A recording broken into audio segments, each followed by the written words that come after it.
အာလူမာလာခလိုင်းနာတောင်းဆိုတဲ့တူမလေးအတွက်အပြင်ရတဲ့ဝယ်ကျွေးလို့ရှိရင်ဈေးကြီးရမှုလို့ကျမကကိုယ်တိုင်အိမ်မှာကြော်ပြီးတော့ဘူးလေးနဲ့တင်ထားမှာဖြစ်ပါတယ်ပထမဦးဆုံးအာလူအစိတ်သားကိုဝယ်လိုက်ပါတယ်အာလူစိတ်သားလေးလုံးရပါတယ်အဲ့ဒါကိုအချောင်းချောင်းလေးတွေကျမလှီးတယ်ပြီးတော့ရေစုပ်အောင်တီရှူးစာလေးခံထားပြီးတော့အပေါ်ကနေတီရှူးလေးနဲ့လိုက်တုပ်လိုက်ပါတယ်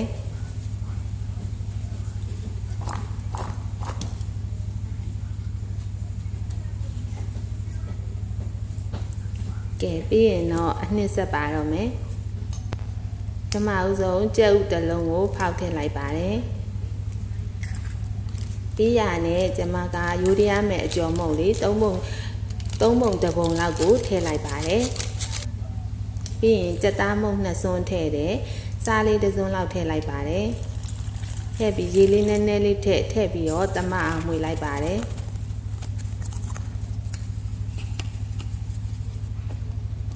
依下呢，姑那家也是等阵大的阿鲁လေးထည့်လိုက်ပါတယ်ဒီမှာအာလူလေးတွေကအညိုရောင်တန်းနေဆိုတာကျမမီးပြက်မမီမာဆိုလို့အမြန်လုပ်ပြီးတော့ရေခဲတခြားရဲထည့်ထားလို့နော်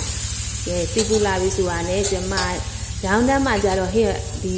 မုံနှစ်တွေကိုမထည့်ဘူးသူကအာလူချောင်းလေးတွေပဲထည့်ရကျမဒီမှာကိုယ့်အိမ်မှာကိုကြော်စားမှုလို့မုံနှစ်တွေပါတစ်ခါတည်းထည့်လိုက်တာအဲ့မုံနှစ်6လေးတွေကလည်းလေပြီးရင်ဝါလို့ကောင်းလို့ကြိုက်လို့ထည့်လိုက်တာနော်အာလူမလာကအစိတ်သားဆိုတော့အတုံးကလည်းနည်းနည်းထူတာမို့လို့ကျမတို့ကနည်းနည်းလေးကြကြလေးတော့ကြော်ပေးရမယ်နော်မီးအေးအေးလေးနဲ့ကြော်ပါမီးလေးတားမပြင်းပါနဲ့ကဲဒီချိန်လေးလောက်ဆိုရင်ဆယ်လို့ရပါပြီ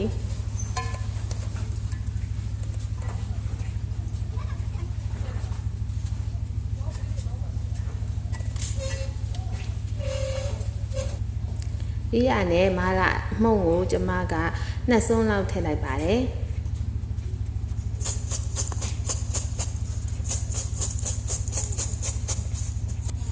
ကဲဒါဆိုလို့ရှိရင်ကလေးလေးတွေအရန်ကြိုက်တဲ့အာလူမာလာလေးရပါပြီဒါကိုကျမဘူးလေးထဲထည့်သိမ်းထားမှာပေါ့နော်အပြင်မှာဝယ်စားလို့ရှိရင်တော်တော်ဈေးကြီးရဲ့ဒါကြောင့်မို့လို့ကိုယ့်အိမ်မှာကိုပဲမယောနီးအနှစ်လေးနဲ့ပဲစားစားဒီတိုင်းအာလူမာလာချောင်းလေးနဲ့ပဲစားစားပြီးတော့မဟုတ်ဟင်းရည်အရေးဆက်တဲ့မုံနှစ်ဆက်တဲ့ဟာတွေပါထည့်ကြော်ထားတဲ့အတွက်ကြောင့်အဲ့ဒါလေးလည်းမာလာအနှစ်နဲ့တွေ့သွားတဲ့ခါကျတော့ကောက်သွားလိုက်ရင်အရန်စားလို့ကောင်းတယ်နော်အားလုံးပဲကျေးဇူးပါရှင်